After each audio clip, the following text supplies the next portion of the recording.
ঈদুল আজহার পরবর্তীতে পোড়াবাড়িয়া যুব সমাজের উদ্যোগে এই যে একটা সুন্দর আয়োজন, এই আয়োজনে আমরা সবাই উপকৃত হয়েছি। এলাকার সর্বস্তরের মানুষের সাথে আমাদের একসাথে আমরা দেখা সাক্ষাৎ হয়েছে এবং সবাই আনন্দপূর্ণ পরিবেশে আমরা অংশগ্রহণ করেছি। তবে এই ধরনের অনুষ্ঠান আয়োজন করতে গেলে আমাদের সবাইকে এগিয়ে আসতে হবে। আমরা জানি যে বাংলাদেশ এখন মাদকের ছোবলে আচ্ছাদিত হয়ে গেছে। এইখান থেকে যুব সমাজকে যদি বের করে আনতে হয় তাহলে অবশ্যই এই ধরনের খেলাধুলা আয়োজন করা দরকার আছে। আসলে আজকে যারা আয়োজক তাদেরকে ধন্যবাদ জানাই। আসলে আমরা এই গ্রামেই তো বড় হয়েছি সবাই, তো যারা আমরা গ্রামে এই ছোট থেকে আস্তে আস্তে বড় হয়েছি, এখন বড় হয়তো বা গ্রামে থাকতে পারতেছি না, কিন্তু আমার কাছে মনে হয়েছে যে আমার ছোটবেলা থেকে এখন পর্যন্ত এই যে আয়োজনটা আমার কাছে খুব ব্যতিক্রমী এবং সবারকে নিয়ে একটা সুন্দর একটা অনুষ্ঠান আসলে আয়োজন করা হয়েছে। এই আয়োজনটাকে আমাদেরকে কন্টিনিউ করা উচিত। যারা আয়োজক তাদেরকে আমি অনুরোধ জানাবো তারা যেন আরো বড় পরিসরে আগামী বছর এর চেয়ে আরো সুন্দর এবং বড় পরিসরে এবং আইটেম আরো বড় করে বৃদ্ধি করে যেন এই প্রোগ্রামটা করা যায়। অনুষ্ঠানটা আমাদের এখানে আজকে আয়োজন করা হয়েছে, এটা তো আসলে গ্রামীণ ঐতিহ্যবাহী একটা খেলা। এটা আসলে মূলত হারিয়ে গিয়েছে আমাদের কালচার থেকে। এখনকার যে প্রজন্মের লোক আছে বা ছেলেরা আছে ওরা কিন্তু এই খেলা সম্বন্ধে জানেই না কিছু।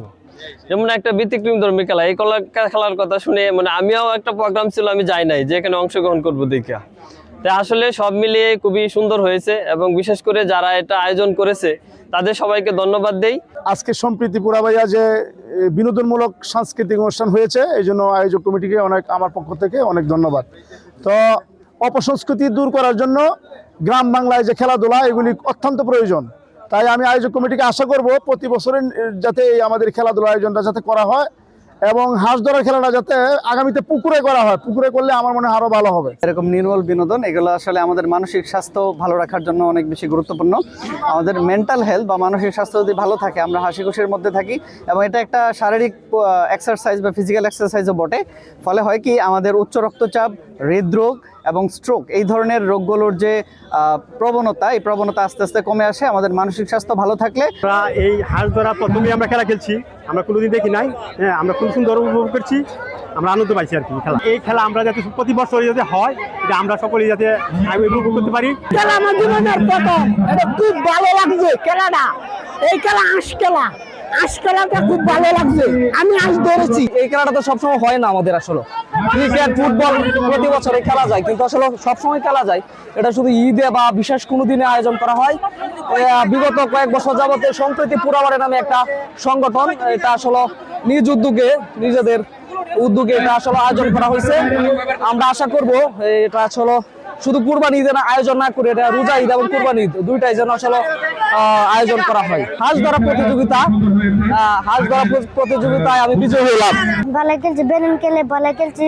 প্রথম হয়েছে একটা জুড়িটা পাইছি। পুণ্যমিলনীর মতো আর একটা হইলো গ্রামের কৃষক, শ্রমিক, দিনমজুর থেকে আরম্ভ করে সকল শ্রেণীর মানুষ এটাতে অংশগ্রহণ করেছে এবং আনন্দমুখর পরিবেশে এই অনুষ্ঠান অনুষ্ঠিত হয়েছে এবং অত্যন্ত চমৎকারপূর্ণ পরিবেশে খেলা পরিচালনা করা হয়েছে।